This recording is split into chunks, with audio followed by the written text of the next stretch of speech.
La Japan Paradise, salon manga pop culture qui a rassemblé plusieurs univers, également jeux vidéo, s'est tenu ces 23 et 24 mars 2024 à la Barroise à Bar-le-Duc.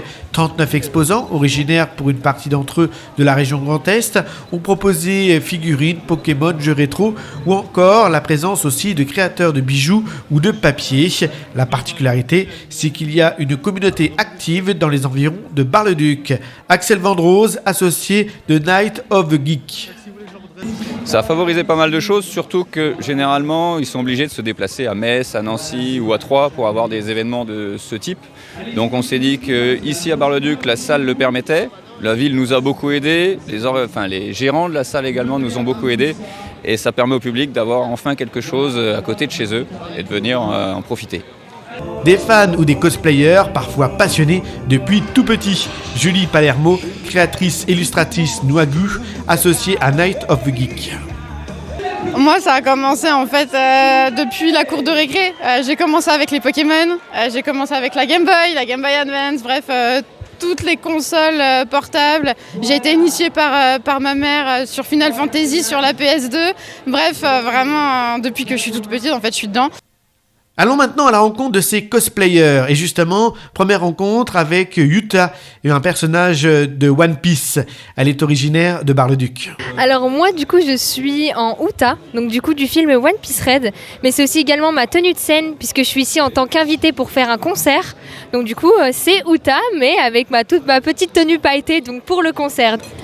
Alors moi, ce qui a créé ce lien avec Uta, c'est surtout la proximité avec le public et le chant, puisque du coup j'ai allié mes deux passions, donc qui est cosplay et musique. Donc du coup en fait le fait d'interpréter le personnage de Uta sur scène, ça m'aide vraiment parce que j'aime beaucoup son énergie, j'aime beaucoup le partage avec le public et le fait qu'en fait à travers ses musiques elle veut rendre un monde meilleur, et c'est ce que j'essaye de faire avec mes concerts et avec mon public, donc c'est quelque chose qui me touche beaucoup.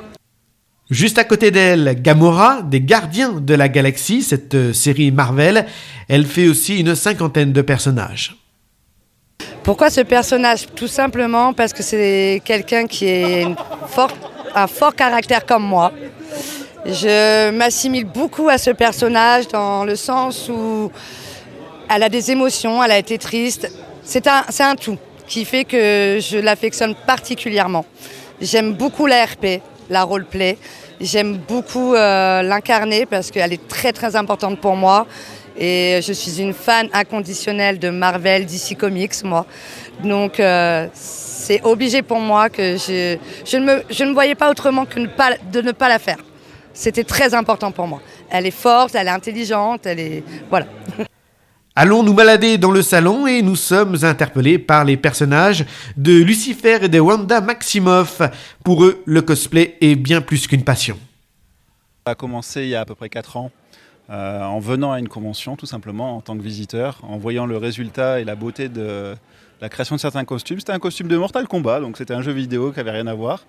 Et puis Covid arrivant, ça m'a donné l'inspiration de vouloir créer moi-même certaines parties, de concevoir à la fois au niveau couture, au niveau 3D et au niveau électronique des costumes. Et du coup maintenant je me spécialise dans les cosplays de séries et de films. Alors, moi ça m'est venu un peu depuis toujours. J'ai toujours aimé tout cet univers de manga, jeux vidéo, films, séries. C'est toujours été une passion. Et ça fait 2 ans maintenant que j'en fais, sérieusement, pas cosplay placard. Mais j'ai commencé par Harley Quinn et depuis, je suis complètement tombée amoureuse de pouvoir changer de vie et d'en avoir plusieurs. De nombreux invités, parfois prestigieux, sont venus sur le salon où des conférences d'ailleurs étaient organisées. Le public et les fans ont pu poser des questions. Axel Vendrose, associé de Night of the Geek. Donc notamment pour voir Aori, qui est une personnalité connue de Bar-le-Duc, et d'autres concerts et les invités aussi qu'on a réussi à faire venir, qui sont quand même les voix françaises de Nami et Luffy dans One Piece Live Action, et notamment aussi Alain Eloi qui fait Rick et Morty et Roronoa Zoro dans l'animé One Piece. Parmi eux, Alain Eloi, qui est doubleur, notamment de Rick dans le dessin animé Rick et Morty, et nous explique son métier de doubleur. Comment ça se passe ? On arrive dans un studio déjà, et puis on découvre un film. Alors souvent, on ne sait pas très bien ce qu'on vient voir, sauf quand on appelle quand on a ce qu'on appelle un rôle récurrent. Un rôle récurrent, ça veut dire que vous revenez régulièrement sur la même série, et donc vous connaissez votre personnage, vous connaissez un peu l'ambiance de la série.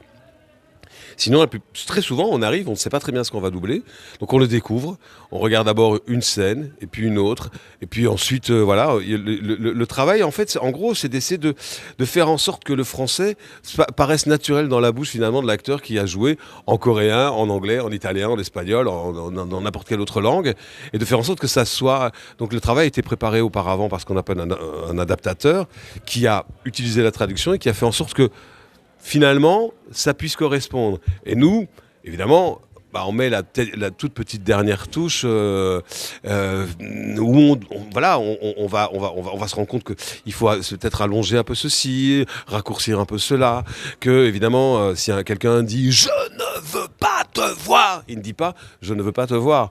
Donc il faut arriver chaque fois à mettre ce qu'on appelle les appuis, toutes ces choses-là. On va prendre beaucoup plus de temps si on double ce qu'on appelle un 35 mm, c'est-à-dire si on double un film pour le cinéma. On va généralement prendre plus de temps. Si on double quelque chose... Les dessins animés demandent par exemple moins de rigueur technique en termes de lipping, tout simplement, que évidemment si on double un acteur en live, un vrai acteur. Et en même temps, c'est pas toujours si vrai que ça. Et puis, il y a des séries où par exemple, votre personnage... moi, mon personnage par exemple de Zoro, c'est un personnage qui est très important dans One Piece, mais en définitive, Zoro est assez peu bavard. C'est quelqu'un qui ne parle pas beaucoup, qui est un peu lunatique comme ça, et qui dégaine son sabre pour un oui, pour un non, on va dire. Et donc du coup, il n'est pas très bavard. Donc parfois, je peux faire finalement 10 épisodes en une demi-heure. Mais bien sûr, par contre... L'équipe, elle, qui va doubler ces 10 épisodes, va travailler une semaine et demie entièrement. Et tous les personnages vont défiler les uns après les autres. Je ne vous explique pas One Piece, le nombre de personnages qu'il y a là-dessus. Le directeur artistique, il s'arrache les cheveux. C'est très compliqué. Les organisateurs observent qu'il y a de plus en plus de fans et la passion des adultes est transmise aux enfants. Les séries, dessins animés et autres livres entretiennent cette passion. Un dernier mot, Rick ? Oh non, j'ai pas envie de prendre la voix de Rick. C'est quoi ce... Foutez-moi la paix. D'abord, je me casse. Voilà, j'en ai marre.